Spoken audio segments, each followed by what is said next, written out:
वंदे पुरुषोत्तमम। आज एक बहुत ही महत्वपूर्ण मर्मांतिक जो मर्मस्पर्शी एक चिंतन को लेकर के आप लोगों के सामने उपस्थित हुआ हूं। ये जो मूर्तिमान है, हम लोग जो देखते हैं, आप हमें देख रहे हैं, मैं आपको देख रहा हूं। प्रश्न ये है, क्या आप और मैं या हम एक हैं या दो हैं? इस विषय पर चिंतन करने का कोशिश करेंगे।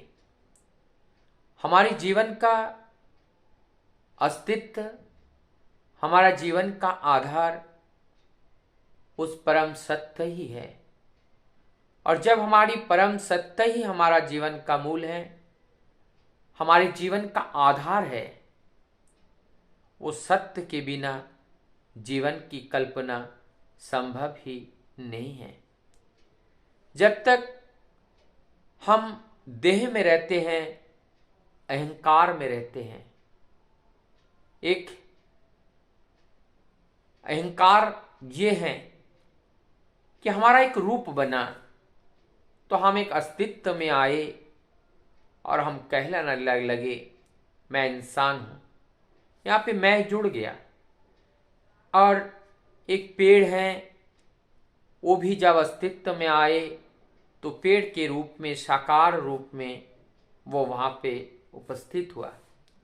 पशु पक्षी जीव जंतुएं, कीट पतंगे, सारे में, सब में अलग अलग अनंत रूप है। इस अनंत रूप से ये संपूर्ण दुनिया को सजाया गया है।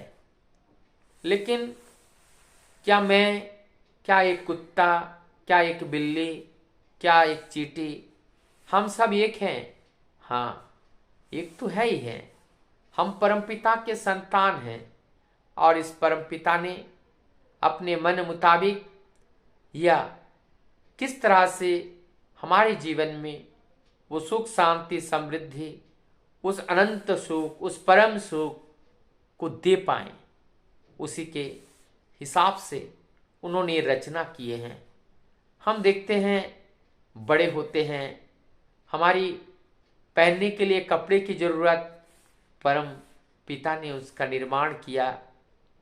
विभिन्न स्रोत के माध्यम से हमारे जीवन की दिनचर्या को पूरा करने के लिए जो जो चीज आवश्यकताएं होती हैं, सब इस धरती पर सृजनकर्ता ने सृजन करके रखा है और जिसका हम उपभोग कर रहे हैं। आप बताइए तो, मैं देह धारण करके आ रहा हूं, तभी मैं एक मनुष्य हूं, गाय हूं, बैल हूं, भैंस हूं, पेड़ हूं, पौधा हूं, कुछ भी हूं, एक अस्तित्व में आया हूं। हमारी ये जो अस्तित्व है, ये जो अस्तित्व में हम आते हैं, तभी हम एक रूप बन जाते हैं, तब हमारा एक नाम दिया जाता है।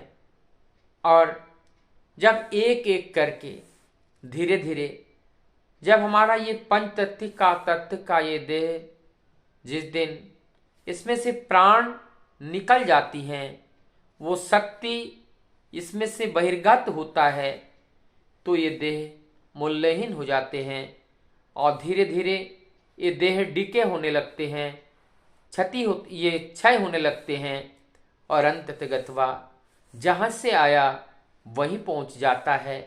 और वो क्या है?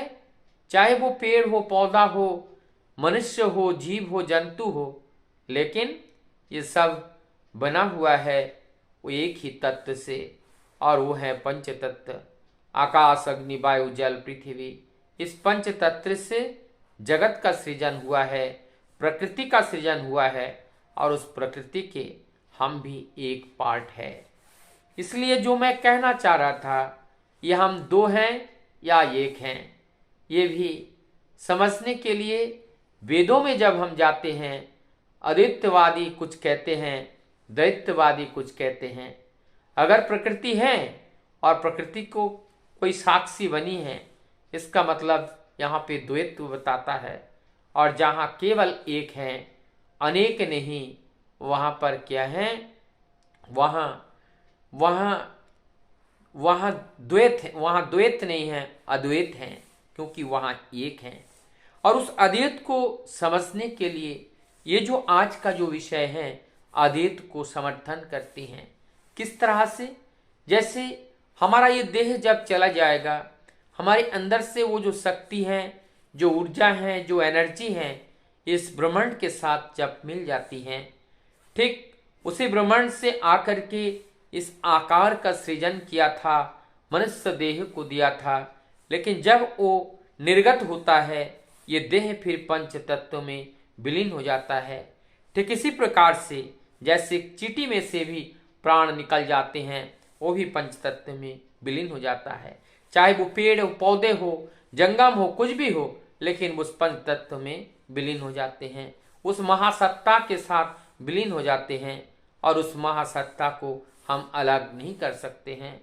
जैसे हम पानी के अंदर कोई हथियार को अगर चलाते हैं, तो जब हम रेखांकित करते हैं, उस क्षण के लिए केवल वो अलग दिखता है, लेकिन वो फिर मिल जाते हैं।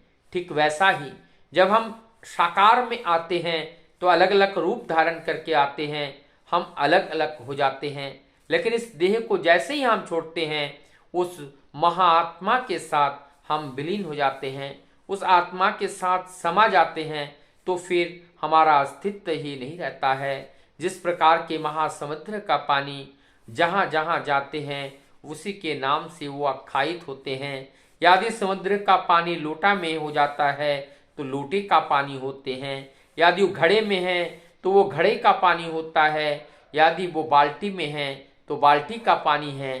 ग्लास में है, तो ग्लास का पानी है। जिसमें वो जाता है, उसी का रूप धारण कर लेता है, और उसी के नाम से वो आख्यायित होते हैं। लेकिन वस्तुतः वो एक ही चीज है, और वो एक क्या है? परम सत्य ही वो एक है। और परम सत्य का जो स्वरूप में आते हैं, तो उनका स्वरूप संपूर्ण जगत ही उनका स्वरूप है। और उस स्वरूप में जब आते हैं, और उस स्वरूप में आने के बाद क्या होते हैं? वो फिर द्वैत हो जाते हैं। वहाँ पे आप हैं और मैं हैं।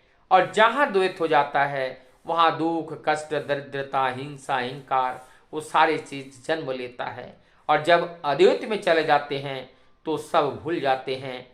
कौन हिंदू है, कौन मुस्लिम है, भूल जाते हैं। कौन छोटे हैं, कौन बड़े हैं, भूल जाते हैं। कौन पिता है, कौन माता है, ये भूल जाते हैं। ऐसा ही लगता है हर घट घट में प्रभु है, और सब में प्रभु दिखाई देता है, उसमें और कोई दो राहें नहीं।